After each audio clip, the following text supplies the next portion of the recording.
غیبی مدد خفیہ سازش تیار ہو چکی تھی۔ وہ جلد از جلد اسے عملی جامہ پہنانا چاہتے تھے۔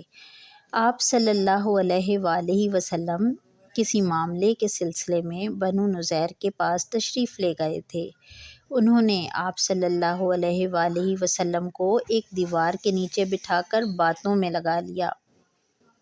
ایک یہودی تیار تھا کہ دیوار کے پیچھے سے چڑھ کر پتھر کی ایک چٹان آپ صلی اللہ علیہ وآلہ وسلم کی طرف لڑھکا دے اور آپ نعوذ باللہ شہید ہو جائیں، مگر اللہ تعالیٰ نے آپ صلی اللہ علیہ وآلہ وسلم کو ان کے اس برے ارادے کی خبر فرما دی۔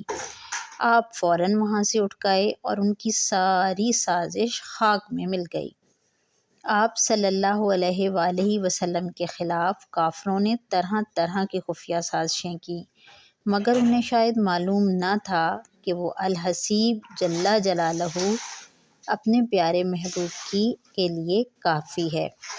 ایک یہودی جس کا نام کعب بن اشرف تھا، اس نے ایک ناپاک تدبیر بنائی، وہ یہ کہ آپ علیہ الصلاۃ والسلام کو اپنے گھر میں بلا کر نعوذ باللہ قتل کر دیا جائے، تو اللہ تعالیٰ نے اس خفیہ سازش کی بھی اطلاع فرما دی اور کافروں کی ہر تدبیر ناکام و نامراد ہو گئی۔